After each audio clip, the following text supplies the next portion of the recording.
What's up, Knights of X, and welcome back to the channel where today we're going to talk about the best 5v5 teams for the month of December for Grand Arena. And guys, before we get into the details, full disclosure, I'm in a suit right now because I was at a work conference all day and it's very late. I didn't get back till just now, but I really want to make sure we get this video out. I really want to get this out because GAC starts on Wednesday. We have a day, pretty much a day, to get all these defensive teams and strategies set up.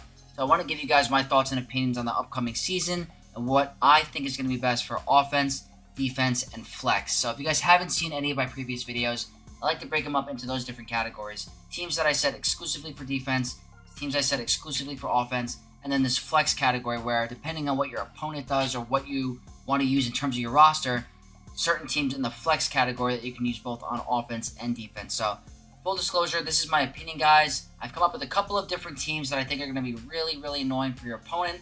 It's going to challenge them in the at least the beginning half of Grand Arena. So we're going to start out with the defensive category, and we're going to go from there.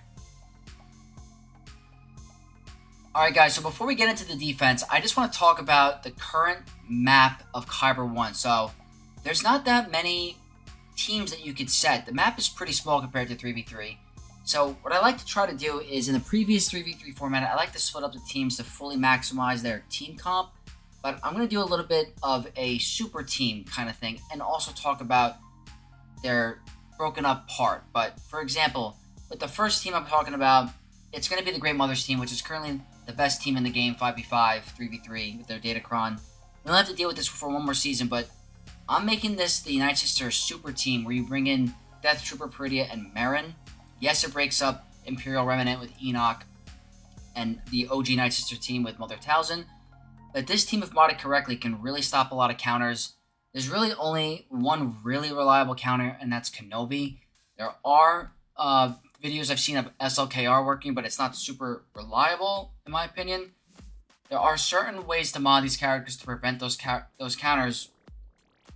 If you have them modded right, it's going to be really tough to get through. So if you guys have this team intact, and you have the depth in your roster to make a super team, I highly recommend it. Great Mothers are going to be an absolute staple on defense this season. Really requires only 2 certain counters to get through it.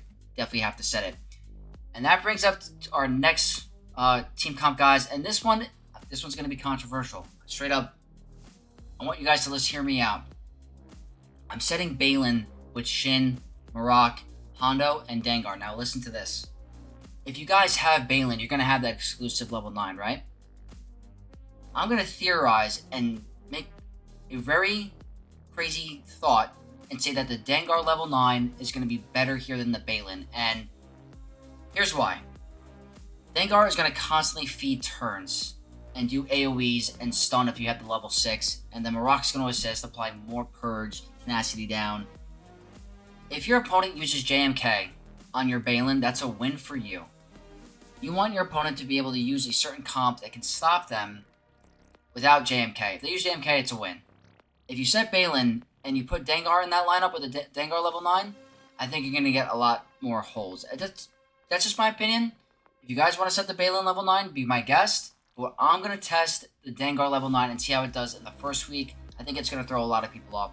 That's where I'm going to be using Dengar on defense this season with the 5v5. But that could change going forward. But for the first week, that's what I'm going to try, guys. I think you're going to really catch your opponent. And that leads to the next team, guys. We're going to talk about Rey, and I'm going to show you 2 different Rey comps because not everyone's going to have these characters. But this is the one that I have theorized, and it's combining Rey with the Spectres. And if you look at the kits for Ezra, Hoyang, and Sabine, they all have synergy. So Hoyang in his passive he's giving Spectre allies increased offense. If you have the Omicron on Ezra, he's giving them backup plan, which is a very strong buff, guys. It revives them, gives them turn meter, and like 80% health, I believe.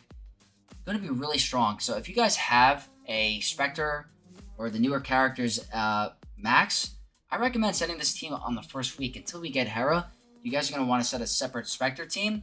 I think this team will definitely throw off a lot of people. Highly recommend it. I'm going to show a different Rey comp on the bottom, but before I do, I just want to show you guys. She was just released into the game today, and I want to talk about this team here.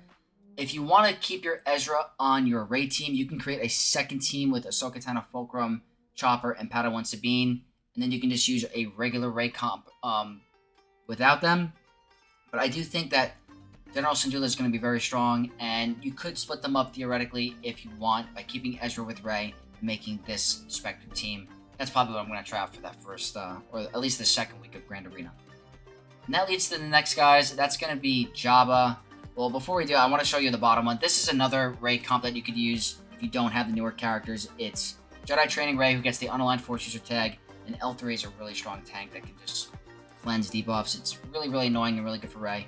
I do think this will be your second option if you don't have those newer characters. But then I want to talk about Jabba, and I'm adding Embo here, but you could, if you wanted to, add another mercenary character like Cad Bane.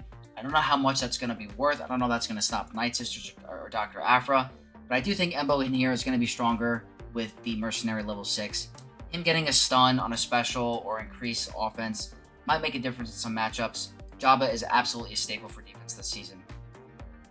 And then moving on, Queen Amidala, guys. I mean, this character, it's like one of those teams, if your go-to counter doesn't work, it could completely change your entire Grand Arena. If you have a very high defensive Datacron for your Queen Amidala team with a Master Qui-Gon level 9, your Bane can very much lose, guys. This team is so strong. If your go-to counters don't work, it's over. I know some people might use her on offense this season to take out some stronger comps, but I do think her value is way stronger on defense because if your go-to counter doesn't work, your entire Grand Arena run can be ended there. Queen Amidala is definitely a staple for defense in my opinion.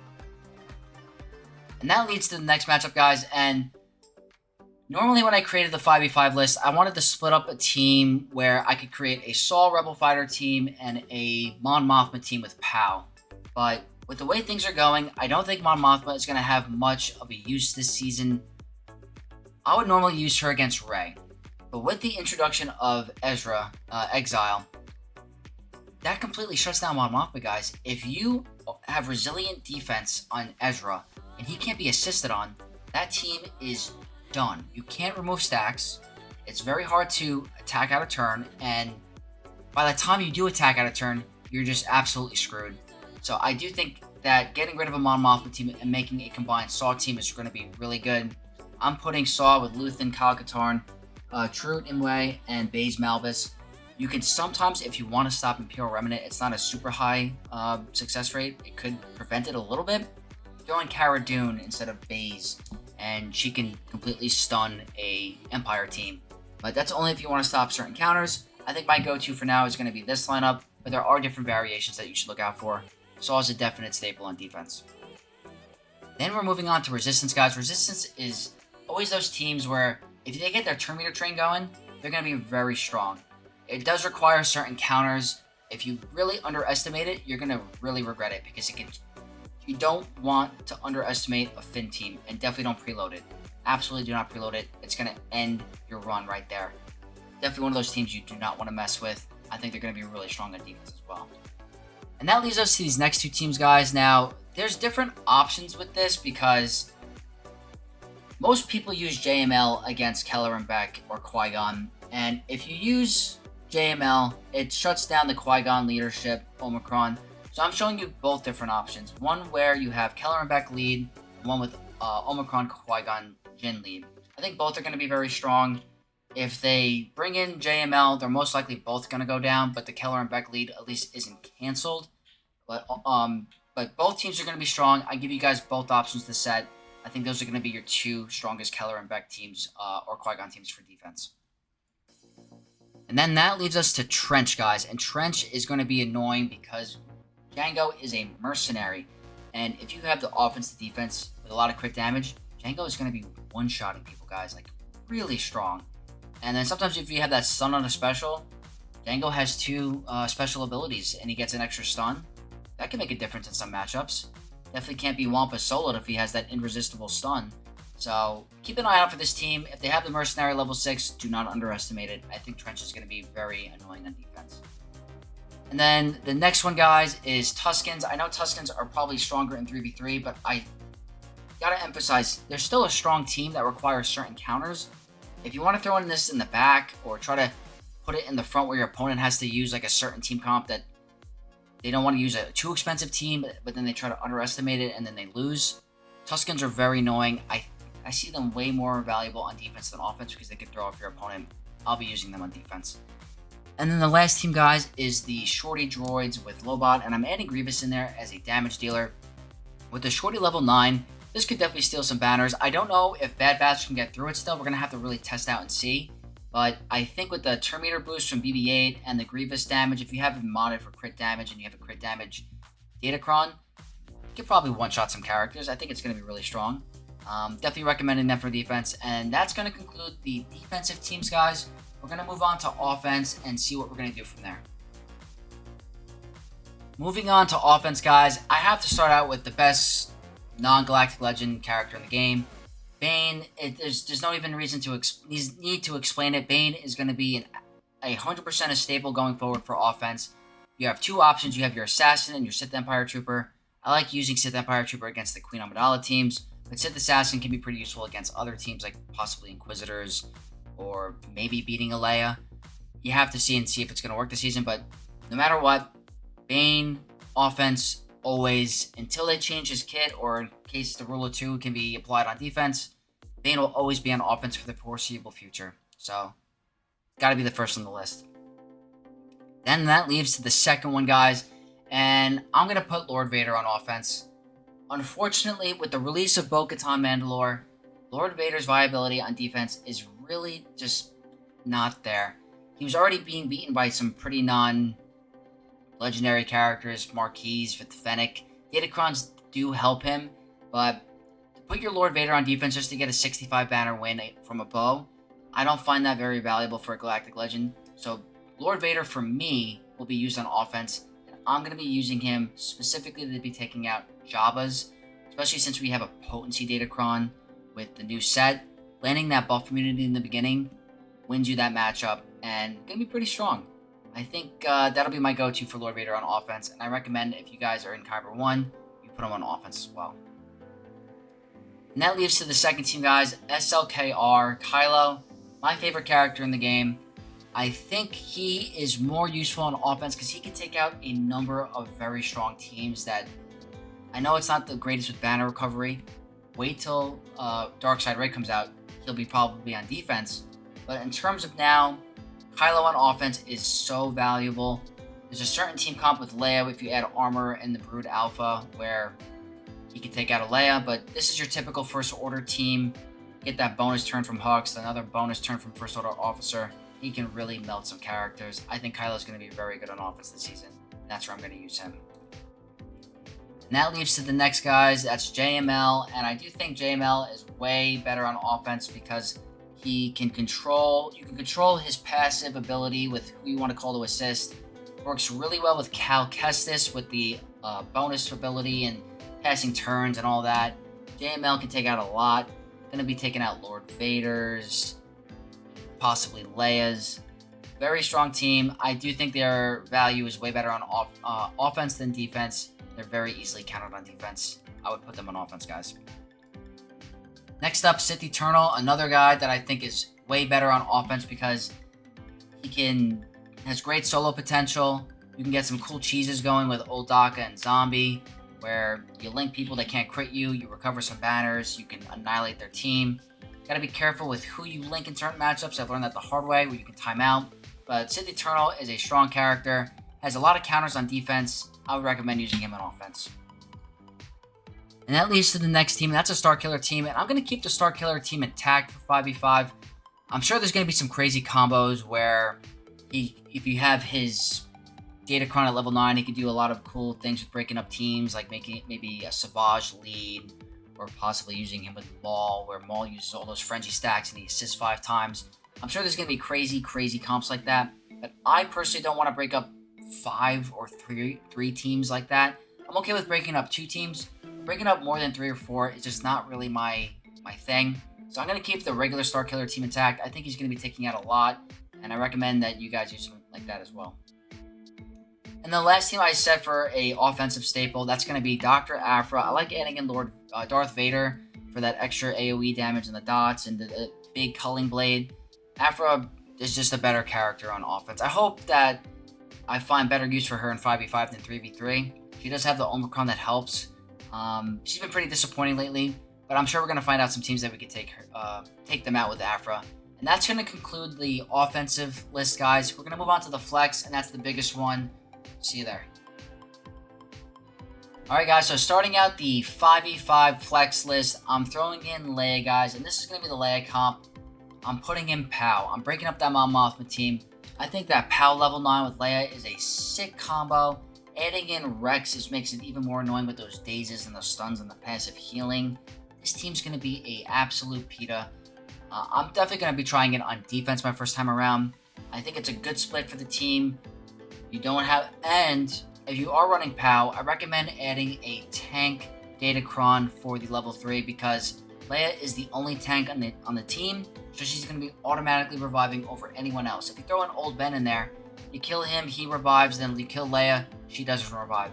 So I think if you have a combo with a POW level 3 tank revive and the POW level 9, you're going to be in pretty good shape, and Leia's going to be a very strong team for both offense and defense. All depends on how you want to use her. Next up is Kenobi, and the reason I'm putting Kenobi in flex instead of just straight defense is because he's going to be the go-to for taking out Great Mothers. My mentality is if your opponent has Great Mothers, Kenobi's on offense. If they don't have Great Mothers, then you're a little bit more flexible where you can use him. But I know if my opponent has an exclusive level 9 Great Mothers Cron, I'm bringing Kenobi on offense, and I'm bringing him with Plo and both Ahsoka's and Padme. That's going to be my use for Kenobi. Next up, Inquisitors, guys, and I do think Inquisitors are going to have viability on both offense and defense. Great Inquisitor level 9 is sick. An awesome Datacron. Got those damage immunities, those cooldown resets. Really, really tough. I don't think Phoenix can take this out with the level 9 guys. And I haven't used Phoenix against Inquisitors for a long time. The past 2 Datacron sets kind of prevented it a little bit. But I do think if you put them on offense and defense, they're still going to be a tough team. They're immune to fear with the Datacron, so that might shut down Malgus. So, got to be dependent on how you want to use them. Going to be strong no matter what you use or where you use them. Then next up, guys, is the Seer Unaligned Force User team, and I do think they're going to be viable on both offense and defense. Now, I know you're probably wondering why I didn't put Cal with Rey. I do think Cal makes that extra survivability with the Unaligned Force User teams way better. I know it makes a crazy super team with Rey, but I do think that if you use Cal with Rey, the same counters you normally use for her will still work. So I'd rather just use Cal with Unaligned Force Users, make my counters a little bit more powerful, and that's why I'm using them there. Crew is in there to prevent the Padme cheese with Moff Gideon. And having that pre-taunter tank is very helpful. I hope this can take out Rey this season. We're going to have to test that and see, but regardless, very strong team. Next in the flex category is Bo. Now, I personally will probably be using Bo for offense, but her defensive viability is very strong. There's not many Bows on defense, so it's like, there's no real safe counter. I know you can use Traya, but Traya is used for so many different teams, so you have to really be smart with what you use. Bo, very strong. If you have Sabine, possibly try throwing in Sabine and you can maybe remove Paz. I recommend keeping Bo because of the passive. You're able to recover protection, which means higher banner win, which means you're going to win that efficiency war. Bo is a very strong team on both offense and defense. And that leads me to the next one, guys. That's going to be General Grievous, and I don't have the Omicron on stat, but if you do, annoying, extremely annoying character. I personally use Dark Trooper Moff Gideon to counter it, but with the newer Datacron set and the previous one, that's kind of expensive because of the exclusive Moff Gideon 9. But if you don't bring in the right comp, guys, this team is ridiculous. I've lost Kylo against an Omicron stat before. Just completely destroyed my team. They were hitting so hard. This beats GLs. So, Grievous is a team you can't take lightly. No matter where you use them, you're going to find use. And that leaves to the bottom, guys, and that's going to be Malgus. And I do think Malgus can make an appearance back on defense because of the Tank Revive 3. When the Tank Revive 3 is there, it shuts down Jedi Knight Cal Kestis because you're just going to time out, and that's a win for you. I think Malgus also has great use on offense, can take out so many teams. It has good banner recovery with the Darth Revan Shock. You can get that protection back and get those banners, giving you that high efficiency win. So, no matter what, if you have Malgus, you got to use him on offense or defense. That leads to the next guys. What I was talking about before is Traya. Hands down, one of the best GAC Omicrons you can apply. Combined with SWGOH, makes a super team. I'm hoping this could be a go-to Jar Jar counter again, but there's so many teams. It's like, what team do you use Trey on? Trey is such a valuable counter for so many teams. You gotta be really smart with what you use it against. But I think I'm gonna try Gungans this season. They don't have any crazy exclusive 9. I'm really hoping it's a super consistent counter, but that's my plan for them. And then next up is General Skywalker guys with the clones. And 2 things. Gas can take out a lot on offense, but the problem is the banners. There's not a lot of protection recovery on this team. Like, only Gas has protection recovery when he's kneeling and he gets back up. That's the only thing you can do. With these clones, there's no way of recovering protection. So if you're using them on offense, I hope you're taking out a strong team where it's worth the banner loss. But if not, they're really strong on defense. You don't have to worry about those banners on defense. They're going to take out a lot of strong teams. So if you have Gas, definitely going to have its use. And that leads to the next one. That's Dark Trooper Moff Gideon. And I kind of combined the team, guys. I split up the Imperial Remnant with Enoch, and I added Night Trooper and Enoch to the team as just like added members. I think this will be strong because you can add another Imperial Remnant team with the Iden team. You can add like Death Trooper, added like giving that exclusive level 6 to that team. So gonna be viable on offense and defense. Gonna take out a lot. Was nerfed because of the Moff Gideon 9, but still a very strong team. You're going to see it all over Grand Arena and Kyber. And then, guys, this is going to be the first time that Gungans are in the flex category because normally I put them on defense. I think they're extremely annoying to deal with, and you want to frustrate your opponent. But there is the possibility that they can deal with Balin. I don't know how reliable it's going to be. We're going to have to do some testing. I only have the 1 Omicron. That's the only reason why I'm putting them in the flex, guys, is because they have possible viability against Balin. Otherwise, if they don't work, I'm putting them back on defense. Don't plan on using them anywhere else, but they obviously have to make the list. And then, guys, next up we have Rogue One, and these guys, I've lost Grand Arenas on my alt account, and I think on my main ones where I got stuck on Radis with that exclusive level 9 from K2SO. And the level 6 with the Rogue One, the wordy one, they hit so hard. They're tough to get through. Bounty Hunters did not work for me at all. It was absolute demolish it. Like, I just got demolished. Like, if you use Traya on this team, it's just like you could use Traya here. Rogue One is going to be really good. I think they're going to absolutely counter Dark Trooper Moff Gideon, but at the same time, they're going to be very viable on defense. It requires a strong team, so they're going to be on the list. Very strong. Then, guys, I added Iden in here because Iden might be useful for taking out possible Mon Mothmas on defense if someone puts them on defense. And I don't think that Wampa is going to be able to solo them. So I think you can catch a lot of people off with this team on defense where they're going to try to Wampa it and they get timed out. So that's why I'm putting it on the list because it could be kind of like a catch you, like a nice trap card kind of move. So I put them on the list. I put Death Trooper in there because of the level 6 for the Imperial Remnant. Could cause some potential issues for some teams, and they made it on the list this video. And to wrap up the flex category, guys, I want to put an option for you guys with Dengar that don't have Balin or possibly any other team. I'm putting in Bounty Hunters in here with Grief Karga, Mandalorian, and Zam. Yes, it might not be super strong without the level 9 with Dengar, but I think on defense, it might surprise a lot of people, guys. You're going to have a ton of banner recovery with Dengar. He's going to hit the contract no matter what, because even if the person's under stealth or taunting, his AoE is going to hit, and that's going to lead to your contract. I meant to say stealth if they're stealth. But if you hit the AoE, they're going to hit that person who's weak, and you're going to build that contract, and it's going to be very hard to take them out. I think this could surprise a lot of people. And on offense, you can probably get the contract really fast if you can't get to someone.